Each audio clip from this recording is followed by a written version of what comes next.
Nice job, bud. 12. So take your axes and hook them in. Oh, I didn't give you sport clips. So grab them by the axe. By the sharp point. Don't do that. Yeah. If you drop them, they land on us. So grab them really tight by the sharp points. Yep. And then Mom will lower you.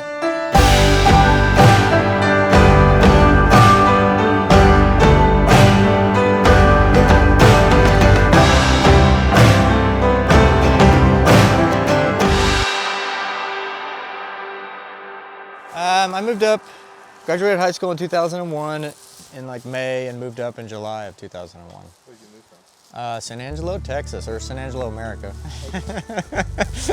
Harness and climbing shoes for outdoors. The plan for food is long noodles with the ramen rescue stuff, and then I was gonna make a snack plate to eat while we boil water. All right, let's go, boys.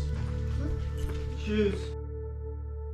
Seems like there's very few places in the country, and Jill can probably agree, not that I've seen a lot of it, but that you're about an hour and a half from about anything you want to do.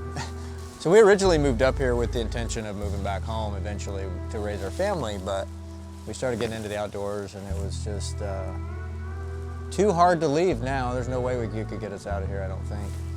Gotcha. You all right? Nice job. Check your feet. No, we got into the outdoors because it was free, really. We started hiking with the boys. Jill was probably the biggest instigator of it. But she got me a backpack to overnight camp one time for Christmas, birthday. What did you get me this for? Watch your axes. Get your points out of there. You don't want them facing down. Good job. So then we got into hiking because it was free. The boys were little, you could put them on your backs and go, and it was good family time. And then it's just, as the kids get older, it's evolved into trying to keep their interest more and keep mom and dad's. I mean, well, we're not gonna lie, we are selfish and drag them along with us on all our experiences as well. So, but they've certainly been the motivator.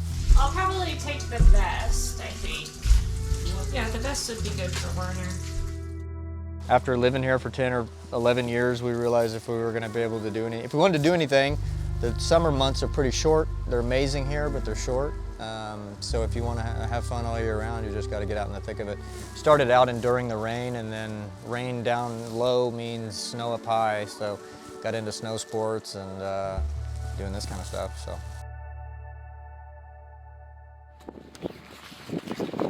We had a couple of different plans. We were going to overnight originally. The weather came in, which in Western Washington is certainly a factor. You can't really predict the weather until a couple days before, so we altered our plans a little bit and just did a day trip up to Skyline Lake and a little summit peak above Skyline Lake, No Name Peak. Got the snowshoes out. We checked conditions and knew it was going to be dumping snow with a bunch of fresh snow, so powder was going to be thick. Snowshoe kind of conditions for sure. So got all that packed in.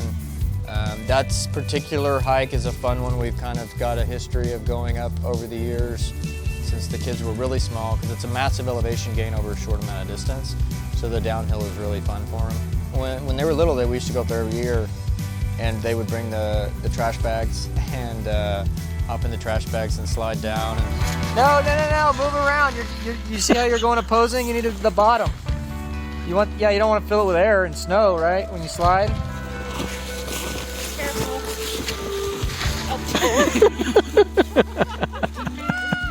Until the oldest grew out of the trash bag and now is finding other means of, no, you got glasses on, you're good. Find other means of getting down, but yeah. Built a pit and had some lunch.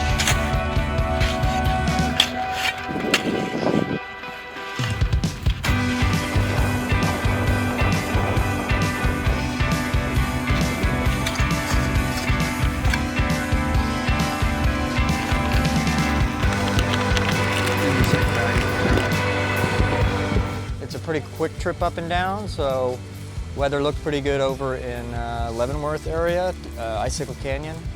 So we decided to also pack some gear for maybe a little top rope rock climbing off the side of the road or cragging.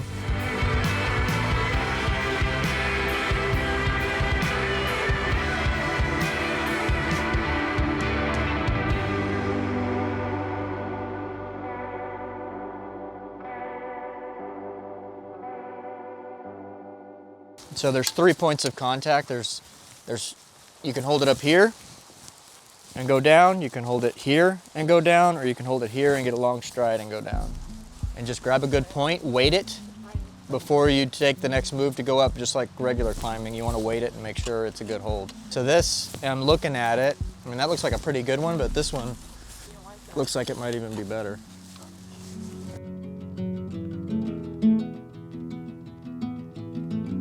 It's typically cold outside, but as you're active, your body's moving a lot, right? So you're burning a lot of calories, you're sweating a lot, you heat up really quickly. But ultimately, you don't want cotton. You don't want stuff that's gonna sweat and stay there. You want it to be able to dry out pretty quickly. So the heated core provides that great. It's very breathable, and it dries pretty quickly. So what I've found is I can kind of carry one less puffy layer for like summit. When we get to the top, you want to typically keep your body heats cranking pretty good. Climbing, you get up to the top, you got to put layers on to maintain that heat, so your body doesn't exude so much energy cooling and warming like that.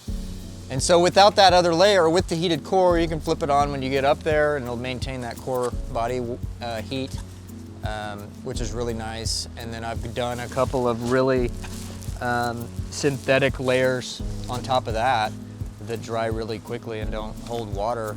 And between that and the heated core, I've reduced essentially two layers, and it's been pretty nice. It's nice to get out of the car and crank it on and have a nice warm body when you start. Turn it off, get to the top when you're humping it. Get to the top, turn it back on before your body cools off again. Oh, this is perfect application for it. Yeah, you're not using it so much when you're climbing, because same thing, you're sweating pretty good. But just getting up the hill here, I had it on warm from getting out of the car, and I was sweating pretty good, turned it off. But now you're doing this kind of stuff, the person that's not climbing, that isn't active, is pretty chilly. So Jill is currently cranking hers on, and I've got mine on. And you have yours on, Towns? So you can stay nice and warm while you're belaying, which makes you more attentive and not thinking about being cold, and just an all-around better experience.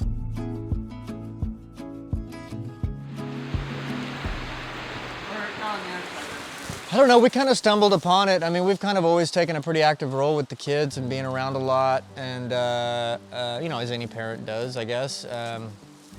But we've found and it was all by sheer luck, we just kind of stumbled upon this amazing multi-day trips, or even just day trips where you're out with the kids and no distractions, no internet signals, no computers, none of that. You're kind of fighting the elements together as a family, which kind of, helps keep, that, I don't know what the word is, what am I looking for, Jill? Helps keep that family bond stronger, maybe, without sounding too cheesy. But then, good job, Warner. So it's kind of our first big 3-day trip not around Mount Rainier, but a pretty good slog around one side of Mount Rainier. And you just didn't see a car for like 3 days. You didn't, it's bugs and nasty and gross, and everybody's complaining about it at the same time. Everybody's getting through it at the same time, battling the same thing. And Jill and I kind of noticed as the boys, and they would probably not argue with the fact that they just bicker and bellyache all the time, right? They're brothers. And as a parent, you want them to kind of be more friends than enemies, and we were certainly questioned it forever, but on this hike we kind of recognized, as they were far in front of us, kind of just hanging out like buddies would at school, and just chalking it up and yucking it up. And it was, Jill and I both looked at each other and we're kind of like had this aha moment where like, they do like each other. We might be the problem, but those opportunities provide themselves with every trip that we go on. And as they get older and become teenagers, and we got a 14-year-old middle schooler about to go into high schooler over here, and a 12-year-old about to go into middle school, they tend to be less voluntary with information in school and stuff like that, and so you got to kind of dig it out of them. But it's really weird, you get them in this kind of setting and we're hiking and there's just nothing, maybe it's because there's nothing else to talk about, I don't know, but you start to learn things about their teachers and about their friends and certain events. It's minuscule, but you're not, much different than at home. You're not like trying to pull it out of them, it's just kind of volunteered. So that's probably in a long answer to a short question. That's probably, nice job, dude. adds to what we find most appealing about this, you know.